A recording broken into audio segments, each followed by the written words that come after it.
music and let's plays, and a couple other things such as skits and vid blogs. Also sometimes I sing. This sums up the Controller Show.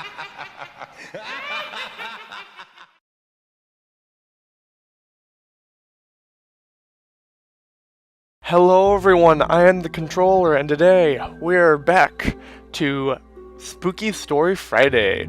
Now, some year-long watchers of my channel will remember a little series I did back in 2017, a good old year ago.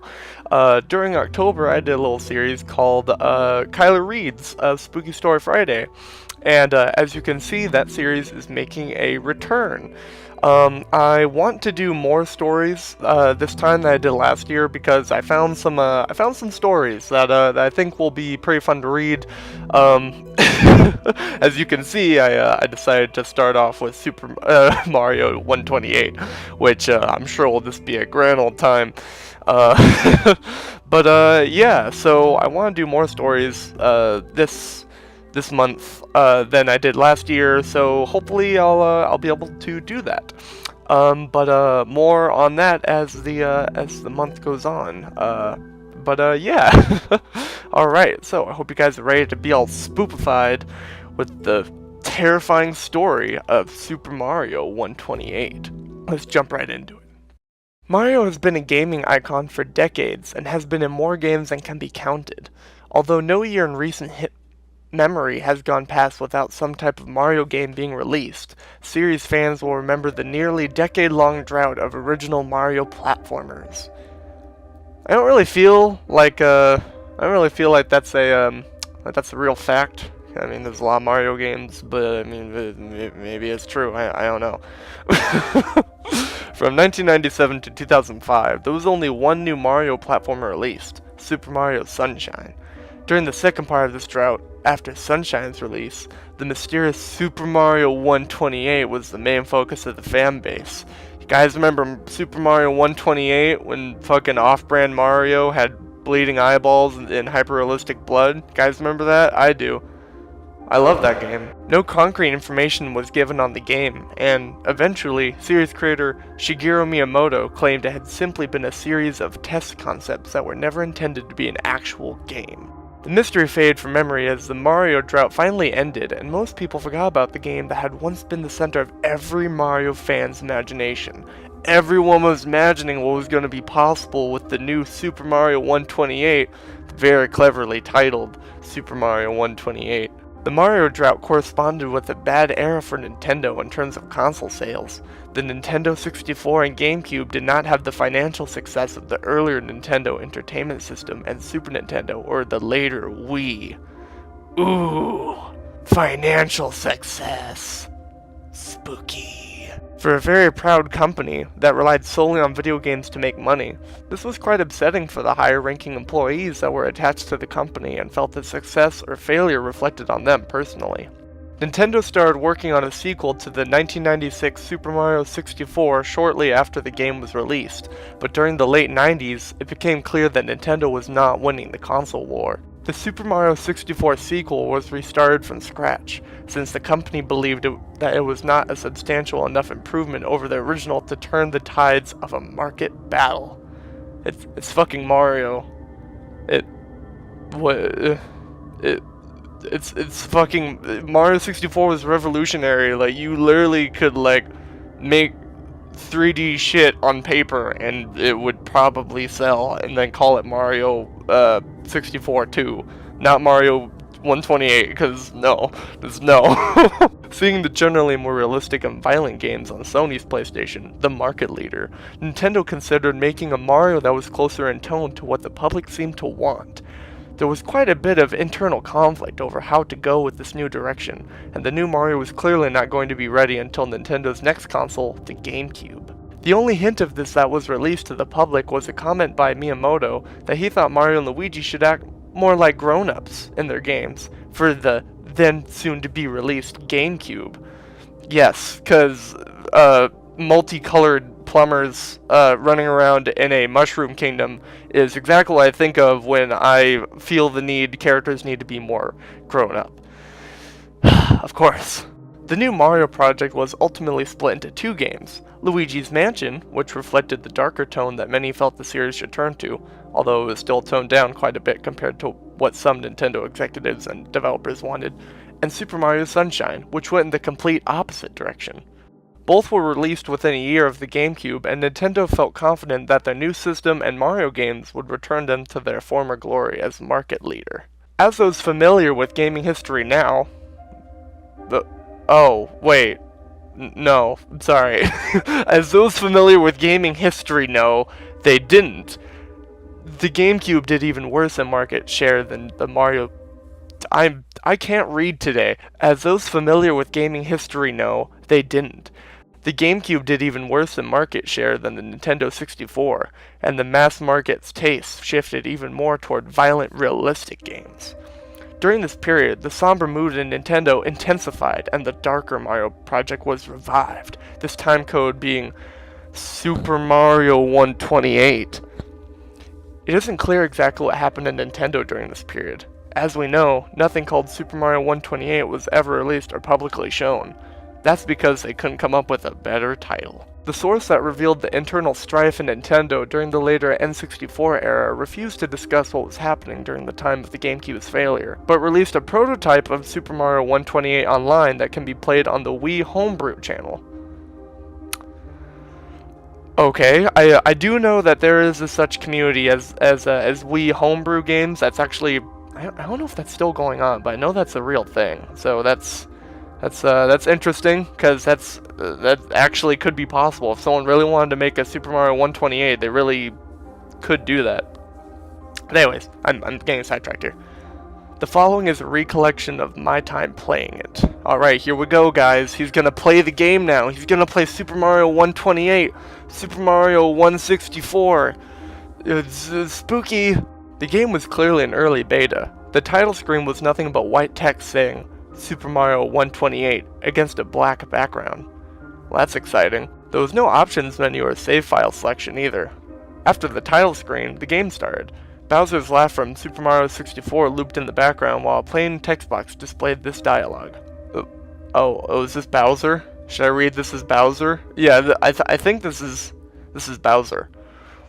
Mario, I have taken Princess Peach and she will not live to see the sunrise tomorrow unless you take her place. You know what to do and where to go. Do not try to stop me unless you want to hasten her death. Wow, that was great. This is good. Hope you guys enjoyed that. I really tried hard for that. The game certainly was going for a darker tone. Sorry. After I made the text box go away, I was thrust right into gameplay. Just fucking pushed right into it, just forcefully. You didn't have to push a button or anything, it was just no. Just fucking play the game. First thing I noticed was Mario's character model. His body was as detailed as in Super Mario Galaxy, although a little more realistically proportioned. But his head was taken from his Super Mario 64 character model. Obviously his design wasn't finished yet. Okay. That's kind of a weird choice. I'm gonna show an artist rendition of of what that would look like. Are you guys frightened? Are you scared? You should be. We're in Super Mario 128. Fucking anything can happen here. The setting was a sky level. There were some simple platforms floating in the air. The rest of the area was just blue sky with several clouds scrolling in the background. The clouds seemed more realistic than the usual cartoony puffs in Mario games. They were quite graphically impressive. Wow. Clouds, you say? Being more realistic? Is there anything else that could be more realistic, you think? Such as blood? There was no music or full voice samples from Mario, but there were sound effects / grunts when he jumped. The jumping was more subdued than in other Mario games. Mario didn't jump as high as he usually did, and he had little control over movement in the air. The different types of jumps in every 3D Mario weren't present. I played through the level. There was nothing especially notable about the gameplay. Enemies didn't seem to have been added yet. I just jumped from platform to platform and it wasn't very challenging. As I went through the level, I noticed the graphics gradually changing. The sky became more and more cloudy until it was entirely composed of clouds, and the cloud background gradually turned to a dark gray. After this, it started to rain. I reached a small platform with a toad on it. It looked like the Super Mario Galaxy model. When I landed on his platform, dialogue appeared. Oh god, do I have to do a Toad voice? Oh, here we go. We don't want you anymore, Mario. You don't belong here. Just give Bowser what he wants. Die! He's a very angry Toad. I think Toad has some issues right now that he's not really discussing with anyone. Maybe it's all of his friends being dead, Mario killing all of them. That's probably what that is. After the text box went away, I no longer had control of Mario. Mario just stood there for a while, then turned around and walked off the platform. His body seemed to go limp as he fell. Mario just fucking gave up. I guess he's done. He's done with this. I relate. Eventually, it was revealed that there was a realistic, modern city under the sky. The buildings looked neglected, but there were people on the street. Mario hit the ground with a realistic-sounding thud, but he didn't explode or show any visible wounds. He just lay there. People in the city just kept walking by, ignoring Mario, although I thought I saw a few glances at him with cold, somewhat angry expressions. Fucking cartoony-ass plumber with weird polygonal head. Fucker. This went on for a few minutes and eventually, people stopped appearing. Mario got up. I was back in control, but he couldn't jump at all and had a reduced walking speed. The large buildings of the city didn't appear to be interactive, so I just kept walking down the street for a while. Eventually, I found a small house that seemed out of place among the larger buildings. When I approached the door, Mario opened it. The screen went white and some black text appeared. House of Torn Memories. Ooh, spooky. This seemed to be the level title. When I pressed a button, the screen faded back to Mario. He was inside the house from before. Everything seemed bigger than it should. It wasn't gigantic, but scaled as if Mario was a very small child. The house was filled with normal objects covered in dust and signs of neglect. There were no people on the ground floor, just things like broken lamps and rotting food. I found a door that opened to a set of stairs going down, leading to a basement. In the basement, I found a dilapidated couch and a broken TV. Okay, I'm gonna stop right here and just question, where the fuck is this story going? I mean, all that we know so far is that Bowser has kidnapped Peach once again, surprise, surprise, and we have also fallen into New Donk City apparently from Super Mario Odyssey, but everyone's an asshole and no one cares that Mario just appeared to be dead for an extended period of time. But yeah, I don't. Hopefully the author will explain to us the purpose, the true meaning behind this madness. In the basement, I found a dilapidated couch and a broken TV. However, what really caught my attention was what was on the couch. Two skeletons that appeared to be children, judging by their size. Due to the scale of the house, they were still larger than Mario. But okay, so they're huge children. They're huge because Mario's supposed to be the scale of a small child, according to you. So in that case, they're just very large children. And for some reason, okay. I was starting to get really disturbed by now. How had a Mario game containing this had been programmed to this extent?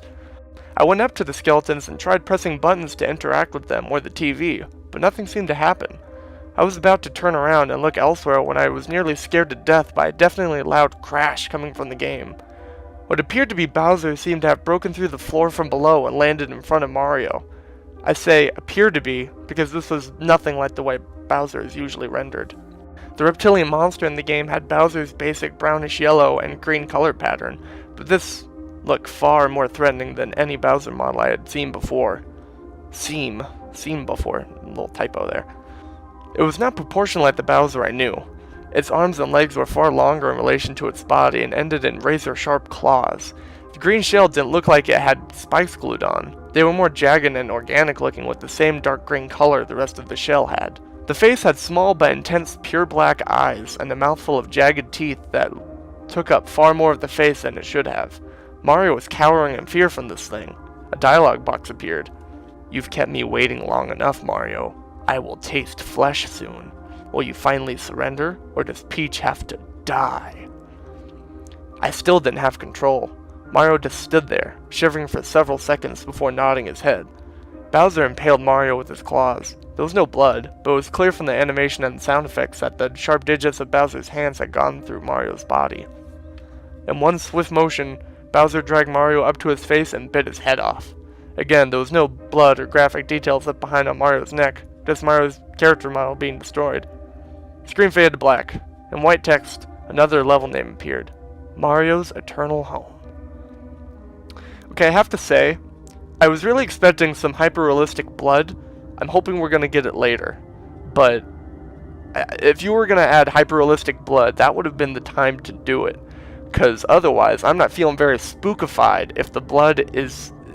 There wasn't even any blood. There wasn't even any blood to be hyper-realistic. It was just a headless Mario character model. That's not scary. I need hyper-realistic blood. I need it. Mario's character model was whole again when the level started. It was the only thing on the screen besides the black background. It was floating, as if in space. I could somewhat control it, but it felt more like I was deciding the general direction in which Mario would tumble than fully controlling him. As I drifted towards no apparent destination, voices faded in. They were echoing, deep voices telling Mario that he was worthless, that the world no longer had any use for him, and everyone would be better off if he was dead. Well, I mean, he kinda is. I mean, he got his head bitten off, so... I mean, in this case, the world is already better off, because Mario's already dead, if we're going with this situation. High-pitched crying was layered onto the voices after a bit. It sounded like it was supposed to be Mario's cries. This really disturbed me, and I found myself fighting back tears. For reasons I couldn't understand, this was affecting me on an emotional level.